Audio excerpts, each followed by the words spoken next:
Students, आज का हमारा जो टॉपिक है वो फ्रोस्टिंग के ऊपर है और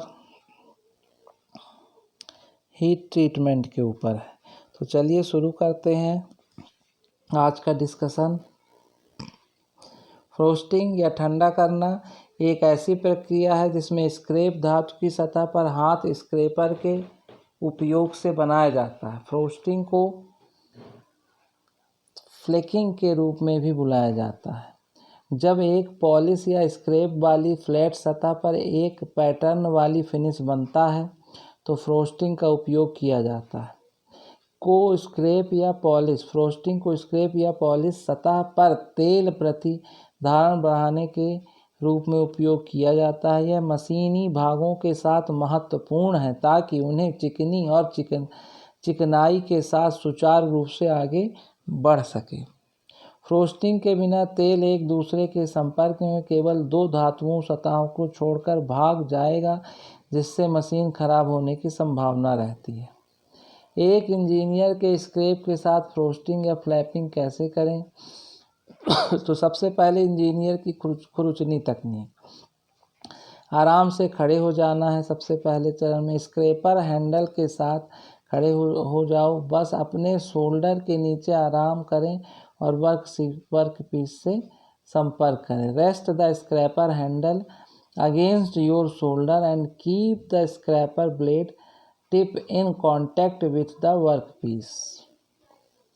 उसके बाद जो नेक्स्ट वर्क है आपका, स्क्रैपर के 1/2 या 3/4 के ऊपर अपने गैर प्रमुख हाथों से पकड़ो और दबाव डालो ताकि हैंडल आपके शरीर के संपर्क में रहे, उसका टिप कार्यखंड के संपर्क में रहे। इस तरह से जैसा कि डायग्राम में दिखाया गया है। Use your hand to apply enough pressure to the scraper to keep the handle in contact with your shoulder and the tip in the contact with the work piece. तीसरा जो चरण है उसमें देखें, स्क्रैपर हिट करें। अपने प्रभावशाली हाथों के साथ ऊपर की गति का उपयोग करके स्क्रैपर के रास्ते के 1/4 से 1/3 के बीच स्क्रैपर से खुरचते हुए दृढ़ता से आपकी ओर स्क्रैपर मारें। Firmly hit the scraper in a upward motion about 1/4 to 1/3 of the way of the scraper, जैसा कि दिखाया गया। प्रक्रिया को पुनः दोहराएं। वर्क पीस के किनारे लगभग 45 डिग्री के कोण पर वर्क में सीधी ठंड वाली रेखाओं लाइनों की श्रृंखला का उत्पादन करने के लिए दोहराएं। उसके बाद पुनः दोहराएं ताकि कार्यखंड के ऊपर वह एक समानांतर फ्रोस्टेड लाइन की श्रृंखला उत्पन्न करें। ठीक है। फिर इसके बाद ये देखिए, series of parallel frosted line 45 degree edge of the workpiece. इस तरह से आपको बनाना है। दाएं कोण को दोहराएं। अपने स्थायी बने हुए फ्रोस्टेड लाइन को दाहिने कोण के चरण को दोहराएं। ये देखिए इस तरह से। Second set of the frosting line right the first. तो ये फ्रोस्टिंग है, इसका इम्पोर्टेंट है। चलिए आगे बढ़ते हैं। आगे हमको पढ़ना ऊष्मा उपचार एवं उसका प्रयोजन, heat treatment and it's purpose. बहुत इम्पोर्टेंट टॉपिक है, अंत तक बने रहिएगा वीडियो के। इस्पात के गुण उसके संघटकों एवं संरचना पर निर्भर करते हैं। इस प्रकार उसके संघटकों एवं संरचना में परिवर्तन करके उसको गुणों को काफ़ी अधिक बदला जा सकता है। इस्पात को एक निश्चित ताप क्रम तक तप्त करके तथा फिर एक निश्चित दर से ठंडा करके उसकी संरचना को बदला जा सकता है। संरचना में परिवर्तन एवं इस प्रकार इस्पात के तपतन व शीतलन द्वारा उसके गुणों में परिवर्तन को इस्पात का ऊष्मा उपचार कहते हैं। आप देख सकते हैं किसी भी पदार्थ को ऊष्मा उपचार के माध्यम से उसके गुणों में परिवर्तित किया जाता है। इसको हम आगे पढ़ेंगे। जैसे कि पहला है यहाँ पर इस्पात की संरचना। जैसे है, धातु के टुकड़े को तोड़ने पर इस्पात की संरचना दिखने लगती है। सूक्ष्मदर्शी की सहायता से संरचना को वास्तविक ग्रेन साइज देखा जा सकता है। इस्पात का वर्गीकरण उसकी संरचना के आधार पर किया जाता है। इस्पात लोहा तथा कार्बन मिश्रण है, किंतु इस्पात में कार्बन की मात्रा 1.7% से अधिक नहीं होनी चाहिए। फेराइट, कच्चा लोहा या स्टील में जिसमें 0% कार्बन होता है फेराइट कहलाता है, जो मुलायम व तन्य होता है किंतु अपेक्षाकृत कमजोर होता है। सीमेंटाइट, जब इस्पात में कार्बन लोहे एवं कार्बन के रासायनिक यौगिक के रूप में रहता है तो उसे आयरन कार्बाइड अथवा सीमेंटाइट कहते हैं।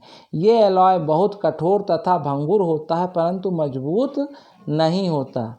फिर है द्रवणक्रांति पेयरलाइट इस्पात या एटियोकोटाइट या पेयरलाइट स्टील। 0.84% कार्बन इस्पात तथा द्रवणक्रांति इस्पात को पेयरलाइट कहते हैं।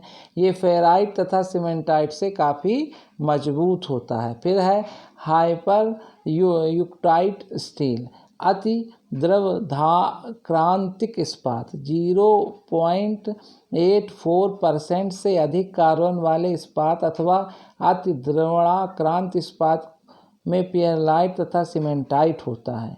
अधो द्रवधाक्रांत इस्पात या हाइपोयूक्टाइड स्टील 0.84% से कम कार्बन वाले इस्पात अथवा अधो द्रवणाक्रांत इस्पात में पेयरलाइट तथा फेराइट होता है। तो ये देखिए इस प्रकार के ये आपका क्या था, ये अलग अलग इस्पात के प्रकार थे जिसमें कार्बन का परसेंटेज था। आगे हम पढ़ रहे हैं structure of steel when heated. जब स्ट्रक्चर ऑफ स्टील पढ़ेंगे तो इस डायग्राम को अच्छे से समझेंगे। देख सकते हैं यहाँ पर ये टेम्परेचर इधर दिखाया गया है, ठीक है ना। इसके बाद अगर आप देखेंगे तो यहाँ पे कार्बन का कंटेंट दिखाया गया है। ये जो देख पा रहे हैं आप कार्बन का कंटेंट है। ये देखिए अपर क्रिटिकल टेम्परेचर दिख रहा है यहाँ 900 तक। फिर ये एस्टेनाइट है, upper critical temperature austenite plus cementite. ये किस केस पे आ रहा है, जैसे जैसे कार्बन की मात्रा बढ़ रही है। यहाँ आप देखें कि 0 से लेकर 0.84 के बीच फेराइट प्लस पेयरलाइट दिख रहा है और ये टेम्परेचर का रेंज 723 के अंदर दिखाई दे रहा है। ठीक, 723 के ऊपर जब आप देखोगे तो ऑस्टेनाइट और पेयरलाइट है ना। अपर केस और क्रिटिकल केस कहाँ है, 723 के ऊपर और 900 के अंदर। कार्बन की मात्रा 0.8 के अंदर दिख रही है, ठीक है ना। इसी तरह से सीमेंटाइट और पेयरलाइट में क्या है, टेम्परेचर आपका कितना रहेगा 723 के अंदर, और 723 के ऊपर जैसे ही हम जाएंगे 900 की इधर रेंज, तो ऑस्टेनाइट और सीमेंटाइट का आपको स्ट्रक्चर मिलेगा विथ द टेम्परेचर है ना, टेम्परेचर के साथ। तो इस तरह से आपने इस डायग्राम को समझा कि ऑस्टेनाइट पेयरलाइट ये कहाँ कितने में रहता है कार्बन के परसेंटेज के साथ। यदि इस्पात को तप्त किया जाए तो 723 डिग्री सेंटीग्रेड से उसकी संरचना में परिवर्तन होने लगती है। नई बनी हुई संरचना ऑस्टेनाइट कहलाती है। ऑस्टेनाइट अचुंबकीय होता है, नॉन मैग्नेटिक होता है। ये तप्त इस्पात को धीरे धीरे ठंडा किया जाए तो उसकी ग्रेन मोटिम फाइन हो जाते हैं जो उसे आसानी से मशीनिंग योग्य बनाते हैं। यदि तप्त इस्पात को तीव्रता से ठंडा किया जाए तो ऑस्टेनाइट एक नई संरचना जो मार्टेनसाइट कहलाती है में परिवर्तित हो जाता है। यह संरचना बहुत महीन वेरी फाइन गेन वाली परिष्कृत तथा बहुत कठोर वेरी हार्ड चुंबकीय होती है। अत्यंत टूट फूट रोधी वियर रेजिस्टेंस होती है तथा यह दूसरी धातुओं को काट सकती है। ठीक है, ऊष्मा उपचार तथा प्रयोजन हीट ट्रीटमेंट के प्रोसेस तथा पर्पज, इसको हम अगली क्लास में पढ़ेंगे। आज की क्लास आपको कैसी लगी ज़रूर बताइए कमेंट करके, ठीक है। नई क्लास में फिर हम नई चीज़ों को सीखेंगे। आज के लिए धन्यवाद।